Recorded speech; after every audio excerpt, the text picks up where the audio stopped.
کیا اسلام آباد نے تہران اور ریاض کے درمیان وہ پل تعمیر کر دیا ہے جس کا خواب دنیا دہائیوں سے دیکھ رہی تھی؟ جب field marshal Asim Munir Tehran میں صلح کی میز بچھا رہے ہوں اور وزیر اعظم شہباز شریف جدہ میں معاشی مستقبل لکھ رہے ہوں تو نئی دلی کے نیوز روم میں ماتم کیوں بچھا ہے؟ کیا پاکستان نے اپنی خاموش خارجہ پالیسی کو خیر بات کہہ کر اب نیو ورلڈ آرڈر میں کنگ میکر بننے کا فیصلہ کر لیا ہے؟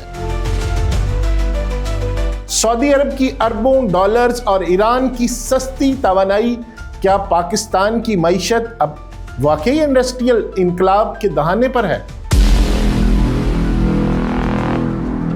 اور سب سے اہم سوال، کیا سی پیک کا دوسرا مرحلہ انڈیا کے اس اکنامک وارفیئر کو ہمیشہ کے لیے دفن کر دے گا جو وہ گزشتہ 15 سال سے لڑ رہا ہے؟ بسم اللہ الرحمن الرحیم، السلام علیکم، میں ہوں نعیم ثاقب۔ ذرا تصور کریں 16 اپریل 2026 کی صبح اور عالمی مساحت پر مہرے ایسے تیزی سے ہل رہے ہیں کہ دشمن کو سنبھلنے کا موقع بھی نہیں مل رہا۔ ایک طرف تہران کی بلند و بالا ایوانوں میں پاکستان کی عسکری قیادت امریکہ اور ایران کے درمیان بیک چینل مذاکرات کی میزبانی کر رہی ہے، اور دوسری طرف جدہ کے شاہی دربار میں پاکستان کی سویلین قیادت $5 ارب کی براہ راست سرمایہ کاری پر مہر لگا رہی ہے۔ یہ محض اتفاق نہیں ہے، یہ ایک ماسٹر کلاس ہے کہ کیسے مشکل ترین حالات میں بھی اپنی اسٹریٹجک اہمیت کو کیش کرایا جاتا ہے۔ آج کی کہانی ان لوگوں کے لیے ہے جو کہتے تھے پاکستان تنہا ہو گیا ہے۔ بھائیو، پاکستان تنہا نہیں ہوا، پاکستان نے تو دنیا کو اپنی انگلیوں پر نچانا شروع کر دیا۔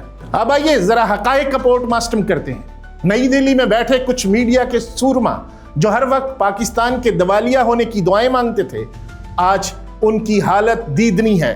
وال اسٹریٹ جرنل کے مطابق پاکستان نے جو ڈپلومیٹک ریسیٹ کیا ہے، اس نے خطے میں انڈیا کے تھانے دار بننے کا خواب خاک میں ملا دیا ہے۔ بھارت نے چابہار بندرگاہ پر اربوں ڈالر صرف اس لیے کیے تھے کہ پاکستان کو بائی پاس کر سکے، لیکن ستم ظریفی دیکھیے، 13 اپریل 2026 کی تازہ رپورٹ بتاتی ہے کہ ایران اب خود گوادر کے راستے اپنی تجارت بڑھانے کے لیے پاکستان سے معاہدے کر رہا ہے۔ اسے کہتے ہیں اسٹریٹجک شکست۔ آپ نے جال بچھایا تھا ہمیں پھنسانے کے لیے، لیکن آپ خود اپنے ہی جال میں قید ہو کر رہ گئے۔ CNN کی ایک حالیہ رپورٹ کے مطابق وائٹ ہاؤس اس وقت اسلام آباد اور راولپنڈی کی طرف اس لیے دیکھ رہا ہے کیونکہ وہ جانتے ہیں کہ تہران کا راستہ صرف پاکستان سے ہو کر گزرتا ہے۔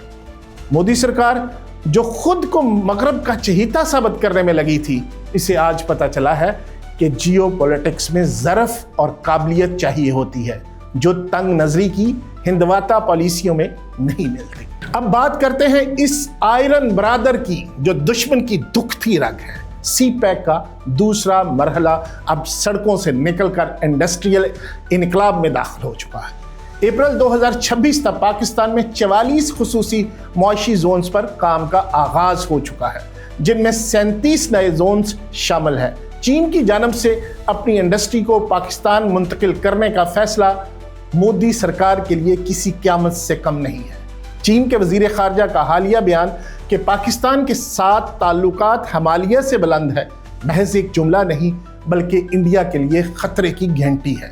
جب روس اور وسطی ایشیائی ریاستیں گوادر بندرگاہ کو اپنا تجارتی مرکز بنا رہی ہیں تو اس کا مطلب ہے کہ پاکستان اب معاشی ہب بن چکا ہے۔ ازبکستان سے آنے والی پہلی تجارتی کھیپ جو 13 اپریل کو گوادر پہنچی، اس نے ثابت کر دیا کہ مشرق اور مغرب کا سنگم اسلام آباد ہے۔ دوستو، اب ذرا اس سائلنٹ فورس کی بات کریں جس نے پاکستان میں سرمایہ کاری کے نظام کو بدل کر رکھ دیا ہے، یعنی SIFC۔ یہ محض ایک کونسل نہیں بلکہ بیرونی سرمایہ کاروں کے لیے ایک ریڈ کارپیٹ ہے۔ سعودی ولی عہد محمد بن سلمان کا پاکستان کے لیے $5 ارب کی براہ راست سرمایہ کاری کا اعلان اس اعتماد کی علامت ہے جو انہوں نے SIFC پر ظاہر کیا۔ متحدہ عرب امارات نے $10 ارب کی سرمایہ کاری کا عزم ظاہر کیا، جبکہ قطر اور کویت بھی زراعت، توانائی اور معدنیات کے شعبے میں شراکت داری کے لیے بےتاب ہے۔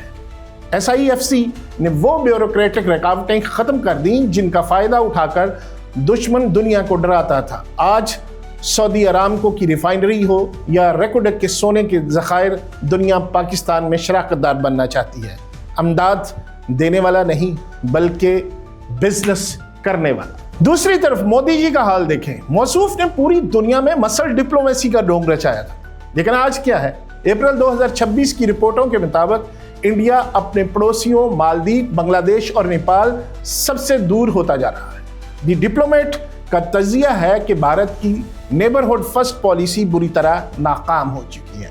انڈیا نے خود کو اسرائیل کا اتنا قریب کر لیا کہ وہ مسلم دنیا میں اپنا اعتبار کھو چکا ہے، جس کی وجہ سے وہ ایران اور خلیجی ممالک کے درمیان ثالث کا کردار ادا کرنے کے قابل ہی نہیں رہا۔ مودی جی، سینے کی چوڑائی دکھانے سے سفارتکاری نہیں ہوتی، اس کے لیے دماغ اور ویژن چاہیے، جو فی الحال پاکستان کے پاس ہے۔ نیو یارک ٹائمز نے اپنے حالیہ اداریے میں ایک کڑوا سچ لکھا: پاکستان نے ثابت کر دیا کہ اسے عالمی منظرنامے سے حذف کرنا ناممکن ہے۔ جب دنیا اسے معاشی مسائل میں گرا ہوا دیکھ رہی تھی، پاکستان نے ایران اور سعودی عرب کے درمیان توازن قائم کر کے خود کو خطے کا سب سے بڑا مسلح ثابت کر دیا۔ اگر ہم تاریخ کے اوراق پلٹیں تو 1973 کی اسلامی سربراہی کانفرنس یاد آتی ہے۔ آج پھر تاریخ خود کو دہرا رہی ہے۔ فرق صرف اتنا ہے کہ آج ہمارے پاس سی پیک کی صورت میں ایک ایسی معاشی ڈھال ہے جو اس وقت میسر نہیں تھی۔ الجزیرہ کے مطابق پاکستان آج اس سفارتی توازن کا مرکز ہے جس کا توڑ کسی کے پاس نہیں۔ بات صرف معیشت کی نہیں، دفاع کی بھی ہے۔ پاکستان نے حال ہی میں ابابیل اور شاہین 3 جیسے میزائل سسٹم کے کامیاب تجربات سے یہ ثابت کر دیا ہے کہ ہماری دفاعی صلاحیت ناقابل تسخیر ہے۔ دفاعی تجزیہ کاروں کا کہنا ہے کہ پاکستان کی مرر امیج پالیسی نے انڈیا کے کولڈ سٹارٹ ڈکٹرائن کو پہلے ہی قبرستان میں دفن کر دیا ہے۔ آج جب سعودی عرب اور ایران پاکستان کی دفاعی ٹیکنالوجی میں دلچسپی لے رہا ہے تو اس کا مطلب ہے کہ ہم نیٹ سیکورٹی پرووائڈر بن چکے ہیں۔ آخر میں صرف اتنا ہی کہوں گا کہ فیلڈ مارشل سید عاصم منیر کا عزم، سویلین قیادت کی متحرک سفارتکاری اور چین کا غیر متزلزل تعاون، ان تینوں نے مل کر دشمن کے ناپاک عزائم کو خاک میں ملا دیا ہے۔ انڈیا چاہے جتنا بھی واویلا مچا لے، حقیقت یہی ہے کہ پاکستان اب ایک نئے اور روشن رخ پر چل پڑا ہے۔ ہم وہ قوم نہیں جو جھک جائیں، بلکہ وہ ہیں جو راستہ بنانا جانتے ہیں۔ اور اینڈ پہ اتنا ہی کہوں گا کہ بادل چھٹ رہے ہیں اور سورج طلوع ہونے والا ہے۔ دشمنوں کی سازشیں اپنی جگہ، لیکن اللہ کی تدبیر سب پر باری ہے۔ آپ کا کیا خیال ہے؟ کیا یہ ٹرپل فورس یعنی پاکستان، چین اور سعودی عرب مل کر خطے کی تقدیر بدل دیں گے؟ کامنٹس میں اپنی رائے کا اظہار ضرور کیجیے گا۔ پاکستان ہمیشہ زندہ باد۔